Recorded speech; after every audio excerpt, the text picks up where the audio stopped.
मुझे लग रहा था कि मैं अनम बन गया हूँ इंट्रो में। मैं रुक ही नहीं रहा। अच्छा ना, मुझे मजा आया। इतना खींच दिया। It's become a thing now.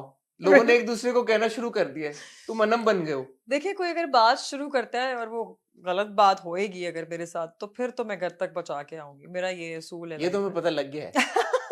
मुझे ये बताएं अनम, हाउ लॉन्ग और have you now finally settled in the outside world? आप होश ठिकाने आ गए या अभी भी आपका दिमाग घूम रहा है? हाँ, मुझे मजा नहीं आ रहा। मुझे ऐसा लग रहा है बोरिंग वर्ल्ड में आ गई हूँ। इतना कुछ हो रहा था उधर जिसको ये बोरिंग वर्ल्ड है? आई स्वेयर मुझे इतनी बोरिंग वर्ल्ड लग रही है ये। मजा नहीं आ रहा मुझे। 3-4 दिनों से अजीब, घर में भी अजीब चिड़चिड़ी घूम रही हूँ। क्या हो रहा है? डांस नहीं हो रहा, मस्ती नहीं हो रही, मजाक नहीं हो रहा, कुछ नहीं हो रहा। मतलब वो एक और ही दुनिया थी, वो एक और ही नशा था। मतलब एक और दुनिया जिसमें आपको कुछ नहीं पता, बस आपने अपनी अपनी जो भी एक्टिविटी हम लोग करते थे सुबह, मतलब हमारा दिल लगा होता था, हमें पता होता था हमें करना क्या है। अब घर में आप क्या ही कर लेंगे? सुबह उठेंगे, अच्छा, ब्रेकफास्ट कर लेंगे। मेरी क्योंकि काफी सारे तमाशा कंटेस्टेंट से बात चल रही है, अभी तक ये बात मैंने किसी से इतने डिटेल में डिस्कस नहीं की कि साइकोलॉजिकली क्या इम्पैक्ट होता है कि आप 64 डेज एक सेट के ऊपर हैं। सेट ही है ना, हम्म। कैमरे लगे हुए हैं, आपकी सारी मूवमेंट रिकॉर्ड हो रही है। एंड आई बिलीव कि आपको कोई बाहर का मतलब खुली फिजा इतनी कोई मैसर नहीं, एक छोटा सा एरिया है लॉन का, आई थिंक बहुत कम, जिसमें सनलाइट भी शायद कोई बहुत ज्यादा नहीं आती। तो psychologically what kind of a toll has it taken on you 64 days on set and now when you're outside, खुली फिजा में सांस लेना, सूरज को देखना? आई थिंक बहुत सारी चीजें ना मैं कनेक्ट नहीं कर पा रही अभी भी। मेरा माइंड जो है वो बॉडी को सिग्नल नहीं दे रहा। फॉर एग्जाम्पल, अच्छा। जैसे हमें वी वर नॉट अलाउड कि हमें अंग्रेजी बोलनी है, हम्म। तो अब मेरे मुंह से अंग्रेजी निकल ही नहीं रही, बहुत कम निकल रही है। तो क्योंकि माइंड ट्रेन हो गया ना कि उर्दू बोलनी है। एक ये चीज, दूसरा ये कि एक्सरसाइज तो मैंने वहाँ की ही नहीं, क्योंकि the kind of gym we had, मुझे नहीं मजा आ रहा था वहाँ पे। तो मुझे बिल्कुल छोटा कॉम्पैक्ट जिम था। मुझे लगता है कि जिम डेड पे थोड़ी, लिफ्ट की आपकी बातें होती रही यार हैं वो मेरा आपकी? एक डेडलिफ्ट जो है ना, ये मेरी एक फेवरेट एक्सरसाइज है। तो वहां पे मुझे ऐसी कोई चीज मैं उधर भी करती थी, कभी मैं ये कर रही होती थी, थोड़ा बहुत शोल्डर देखा लगा हमने रही। आपको हाँ, करते हुए, हाँ। उस दिन मैं जोन में थी, मैंने कर लिया। लेकिन वो एक डेडलिफ्ट मेरी एक, आज भी मैं जिम गई, मेरा आज पहला दिन था जिम का, तो मैंने अपने ट्रेनर को बोला भाई लेग्स लगवाओ मुझे। अच्छा। कोई शोल्डर, कोई आर्म्स, कुछ नहीं, सिर्फ लेग्स लगवाओ और ये करो यू। तो आज हमने सारी लेग्स का वर्कआउट किया। तो एक तो ये कि माइंड सिग्नल नहीं दे रहा, माइंड ये एक्सेप्ट नहीं कर रहा कि खुली फिजा भी होती है। हमारे पास नहीं थी ना उधर, और छत नहीं स्लीप थी। साइकिल भी पूरा डिस्टर्ब? स्लीप साइकिल डिस्टर्ब हुआ है। मतलब मैं सुबह सो रही हूँ और दोपहर में उठ रही हूँ। तो 3-4 दिन से ये हो रहा है। और और खाने पीने की क्या सिचुएशन? खाने पीने का कुछ, खाना हजम हो रहा है अब? खाना अब हजम हो रहा है। और मेरे साथ पता नहीं ये क्या हुआ है कि 64 डेज हसन मेरा पेट खराब था वहां पे। 64 के 64? स्वेयर, मेरे लिए इतने डॉक्टर आते थे वहां पे। डॉक्टर को मैं यही कहती थी भाई मेरा पेट सेटल नहीं हो रहा। 64 डेज तक नहीं जी, सेट? उसमें 1-2 दिन होंगे जब मेरा पेट खराब नहीं था, वो शुरू शुरू के दिन। वो तमाशा, जब आपके पास ये अपॉर्चुनिटी आई, पहले तो बताएं कैसे आई, और दूसरा अगेन 9-10 साल का माशाल्लाह तजुर्बा, ऑलरेडी एक नाम है, लोग जानते हम्म। हैं, वाकिफ हैं। What made you say yes to a reality show जिसमें सबको पता है कि भाई हमें तो अपने आप को फुली एक्सपोज करना ही पड़ेगा, हम हो ही जाएंगे एक्सपोज वन वे और the other? I met J somewhere, कोई इवेंट था, तो वहाँ हमारी डिस्कशन हुई। तो डिस्कशन हमारी हो गई उस वक्त। मैंने कहा हाँ ठीक है, मैं अगस्त में कुछ नहीं कर रही। तो ये हो गया। उसके इट वाज बाद एज सिंपल एज दैट? हाँ इतना हुआ। मैंने कहा हाँ अगस्त में तो अभी बहुत टाइम पड़ा है। मतलब ये पुरानी बात कर रही हूँ मैं, जब उन्होंने मुझे कहा था तो मैंने कहा हाँ अगस्त में तो बहुत टाइम पड़ा है अभी। लेकिन जैसे जैसे वक्त करीब आने लगा तो उस वक्त मेरे हाथ पैर थोड़े से ठंडे होना शुरू हो गए कि यार मतलब ये रियलिटी शो है, इसमें मैं क्या करूँगी। और मैं ऐसी बंदी हूँ, मेरी मतलब मैं बहुत कम दोस्त बनाती हूँ। मेरे जो मेरी एनर्जी से मैच कर गया जो शख्स, वो तो भाई मेरा दोस्त है। उसके लिए साइमा की तरह? जान भी देने को तैयार है। जैसे अकील है, मानी था, साइमा थी, ये 3 लोगों से मैं कनेक्ट करती थी। वो अलग बात है, साइमा ने मुझे कभी दोस्त नहीं समझा। वो पूरे तमाशा में वही कहती रही नहीं मेरा तो कोई दोस्त नहीं है। और मैं उसको यूं देखती थी क्योंकि मैंने उसको वाकई में सपोर्ट किया। उसने भी मुझे सपोर्ट किया, ऐसी बात नहीं है, लेकिन वो एक्सेप्ट नहीं करती थी कि मैं उसकी फ्रेंड हूँ। अच्छा, साइमा हालांकि पे आते हैं ना, एनर्जी हाँ आपकी, तो वो आपको लगा कि रियलिटी शो में ये होगा, थोड़ी सी स्ट्रगल होगी? हाँ, तो मैं 2-4 दिन पहले तक तो, जब मैं जाने वाली थी 2-4 दिन पहले तक, तो मैंने कहा यार कोई बहाना करके मना कर देती हूँ। मैं लिटरली आई वाज़न्ट, कोल्ड मतलब फीट? कोल्ड फीट हो गए, मुझे समझ नहीं आया कि यार मैं क्या करूंगी, कैसे 2 महीने अकेले रहूंगी। और कोई आइडिया था कि कोई जा रहा है जानने वाला, या कोई उम्म, फेंट कुछ था, मुझे उड़ती उड़ती खबर आई थी कि नुमान जा रहे हैं, और अकील का मुझे पता था, लेकिन मुझे नहीं पता था ये कौन है। नाम मुझे पता थे, साइमा मुझे का नहीं मुझे पता था पता ये था। कौन है। आई स्वेयर मुझे नहीं पता था, मैं तो मिली भी नहीं इससे। तो बस इस तरह के अयाज का मुझे पता था, एक दो नाम और दानिया का पता था, बट दानिया से मैं कभी नहीं मिली थी। तो ये था कि मैंने कहा चलो नोन लोग हैं जिनको मैं पहले जानती हूँ, मैंने काम किया हुआ है, ठीक होगा। तो ये था, लेकिन मैंने कोई इस पे रिसर्च नहीं की थी। देखे हुए थे आप पहले 2 सीजन? भाई मैंने सिर्फ कट टू कट करके देखा था, और जो चीज देखने की थी ना वो मैंने देखी ही नहीं। टास्क? जी, मैंने कोई टास्क नहीं देखे।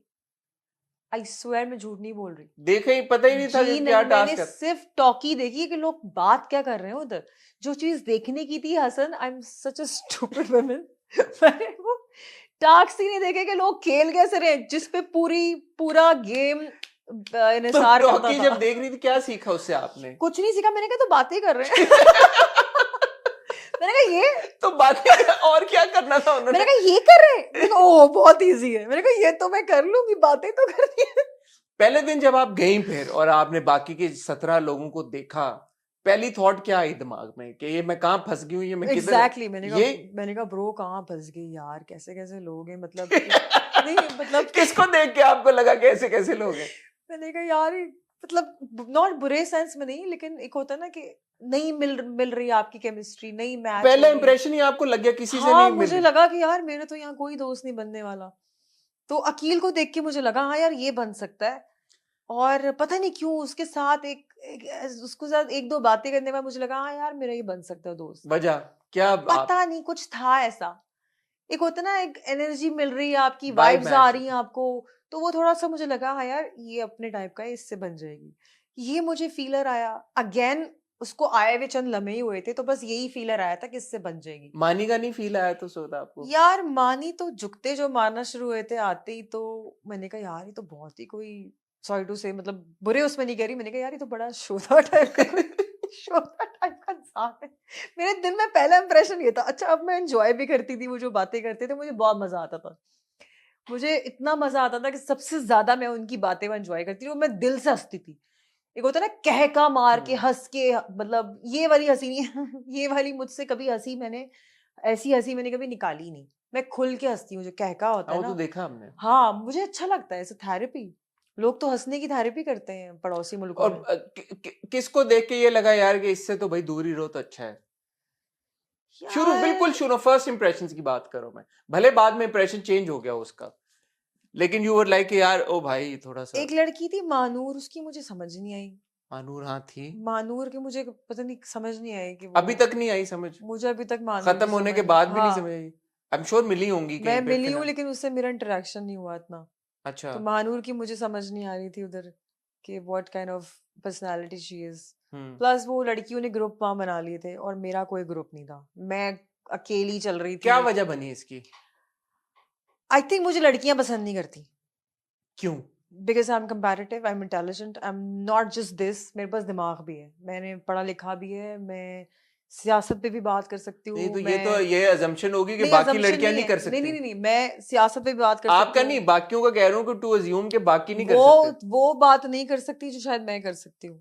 मैं पॉलिटिक्स पे बात कर सकती हूँ, मुझे पता है पॉलिटिक्स कौन चला रहा है इस मुल्क में, डिप्लोमेसी कैसे चलती है, मुझे पता है बाकी जगहों पे क्या हो रहा है, इंडस्ट्री में कैसे क्या हो रहा है, मुझे सब पता है। You are well informed. मैं बहुत वेल इन्फॉर्म्ड कह लें, जो कहते हैं ना शऊर, एक चीज होती है शऊर, मुझे लगता बट है ये मेरे तो अंदर है। दूसरों पे इल्जाम है ना कि नहीं उनमें नहीं है। इल्जाम नहीं लगा रही, एक एज होता है, हर बंदे में एक खुसूसियत होती है जो उसको पता होती है।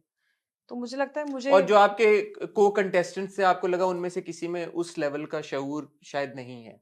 हम्म, बहुत सारे लोग बातें तो करते थे, लेकिन वो तुक की बात बहुत ज्यादा ऐसे अच्छी मुझे नहीं लगता कि उन्होंने कोई अच्छा मैसेज इस तरह दिया हो, जैसे और कि आपने?